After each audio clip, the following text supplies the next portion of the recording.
வணக்கம். இன்னைக்கு நாம பார்க்க போறது ஒரு மிகப்பெரிய ஆளுமைய பத்தி. ஜானா அவங்களோட தொகுப்பு அடிப்படையா வச்சு தமிழ் இலக்கிய உலகத்தையே தன் கவிதைகளால புரட்டி போட்ட பாவேந்தர் பாரதிதாசனை பத்தி தான் நாம ஆழமா தெரிஞ்சுக்க போறோம். வெள்ளை ஆடை, அடர்த்தியான கருப்பு மீசை, கண்கள் ஒரு தீ பொறி, தமிழ் மேல ஒரு ஆவேசம். யார் இவரு? சும்மா ஒரு கவிஞர்னு நினைச்சிடாதீங்க. தன்னோட பேனாவையே ஒரு வாளா மாத்தி சமூகத்துல இருந்த அநீதிகளுக்கு எதிரா பாய்ச்சின ஒரு புரட்சிக்காரர். வாங்க அவரை பத்தி தெரிஞ்சுக்கலாம். பெண்ணடிமை தீராம இந்த நாட்டுல மண்ணடிமை தீர்ந்துருச்சுன்னு சொல்றது முயலுக்கு கொம்பு முளைச்ச கதைதான்னு சொல்றாரு. பாங்க, ஒரு தேசத்தோட விடுதலைங்கிறது வெறும் நிலத்தை மீட்கிறது இல்ல, அங்க இருக்கிற ஒவ்வொரு பெண்ணோட விடுதலையில தான் இருக்கு. இந்த உண்மைய பல வருஷத்துக்கு முன்னாடியே எவ்வளவு அழுத்தமா தைரியமா சொல்லியிருக்கார். ஓகே, அப்போ பாரதிதாசனோட இந்த புரட்சிகரமான வாழ்க்கை பயணத்தை நாம ஒரு 6 முக்கியமான கட்டங்களா பிரிச்சு ஒன்னொன்னா விரிவா பார்க்கலாம். வாங்க ஆரம்பிக்கலாம். முதல்ல, யார் இந்த பாரதிதாசன்? அவரை புரட்சி கவிஞர்னு சொல்றாங்க, பாவேந்தர்னு கொண்டாடுறாங்க. எதுக்காக இந்த பட்டங்கள்? இந்த பேர்களுக்கு பின்னாடி இருக்கிற அந்த மனுஷனை பத்தி தான் நாம இப்போ பார்க்க போறோம். அவரோட உண்மையான பெயர் கனகசுப்புரத்தினம், ஊர் புதுச்சேரி. ஆனா அவருக்கு குருவா கிடைச்ச மகாகவி பாரதியார் மேல வெச்சிருந்த அன்பு, பாசம், பக்தி அதுக்கு அளவே இல்ல. அதனாலதான் நாம் பாரதியோட தாசன் அப்படிங்கிற அர்த்தத்துல தாம் பேரையே பாரதிதாசன்னு மாத்திக்கிட்டார். யோசிச்சு பாருங்க, ஒரு பேரே ஒரு கொள்கையா மாறினது இங்கேதான். சரி, பாரதியார் மேல வந்த அந்த பற்று அது எப்படி இவரோட வாழ்க்கையே ஒரு புரட்சி பாதைக்கு கூட்டிட்டு போச்சுன்னு இப்ப பார்க்கலாம். முதல்ல அவர் ஒரு தமிழ் டீச்சர். 1-2 வருஷம் இல்ல, கிட்டத்தட்ட 37 வருஷம். ஒரு கல்யாணத்துல பாரதியார சந்திச்சதுக்கு அப்புறம்தான் அவரோட வாழ்க்கையே தலைகீழா மாறுச்சு. அது மட்டும் இல்ல, அரவிந்தர் மாதிரி சுதந்திர போராட்ட வீரர்களுக்கு தான் வீட்லயே அடைக்கலம் கொடுத்து பிரிட்டிஷ்கிட்டேந்து தப்பிக்க உதவியிருக்கார். அப்போவே அந்த புரட்சி குணம் அவருக்குள்ள இருந்திருக்கு பாருங்க. பாரதிதாசனை பொறுத்த வரைக்கும் கவிதைங்கிறது வெறும் அழகுக்காகவோ ரசனைக்காகவோ இல்ல, சமூகத்துல நடக்கிற அநியாயங்களை தட்டி கேட்கிற ஒரு கூர்மையான ஆயுதமா அதை மாத்தினார். எப்படி? வாங்க பார்க்கலாம். அவர் குறிவச்ச விஷயங்கள் என்னென்ன தெரியுமா? சாதிவெறி, அர்த்தமில்லாத மூடநம்பிக்கை, பெண்களை அடிமையா நடத்துறது, படிக்காதவங்களா மக்களை வச்சிருக்கிறது, இப்படி சமூகத்தையே அரிச்சுக்கிட்டு இருந்தா எல்லா பிரச்சனைகளையும் தன் கவிதைகள்ல சத்தமா கேள்வி கேட்டார். அவர் கொள்கையெல்லாம் சும்மா பேச்சோடையோ எழுத்தோடையோ நிக்கல, வாழ்க்கையிலயும் கடைபிடிச்சார். ஒரு சின்ன உதாரணம் சொல்றேன். அம்மன்டன் மீனுன்னு ஒரு மீன் இருக்கு. அதோட பேரு ஒரு சாதிய குறிக்குதுங்கிற ஒரே காரணத்துக்காக அந்த மீனை சாப்பிடவே மாட்டேன்னு சொல்லிட்டார். ஒரு பேர்ல கூட சாதி இழிவு இருக்கக்கூடாதுன்னு எவ்வளவு தீவிரமா இருந்திருக்கார் பாருங்க. இன்னைக்கு நாம ஃபேமிலி பிளானிங், பெண்களோட உரிமைன்னு பேசுறோம் இல்லையா? இதெல்லாம் அவர் 1937லேயே கவிதையா சொல்லிட்டார்.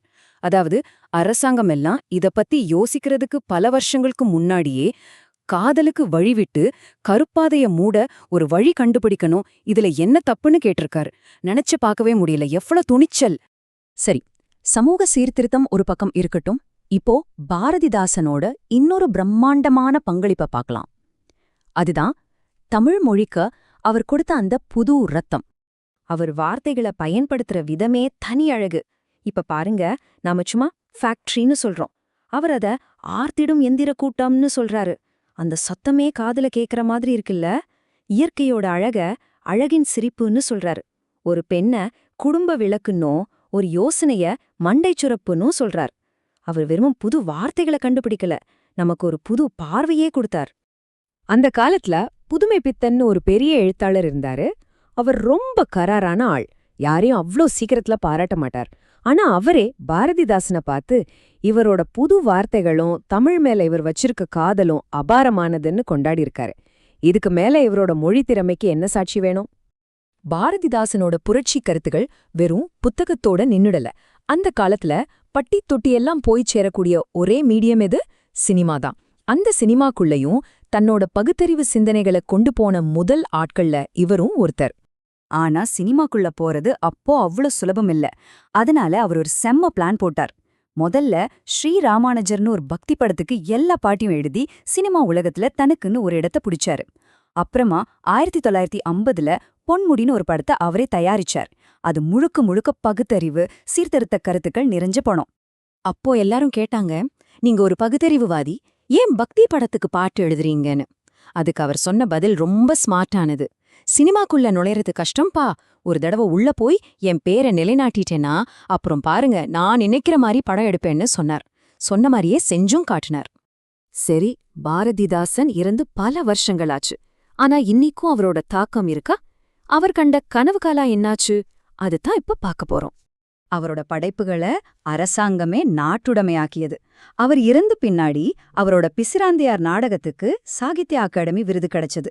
ஆனா இதுல ரொம்ப ஆச்சரியமான ஒரு விஷயம் இருக்கு.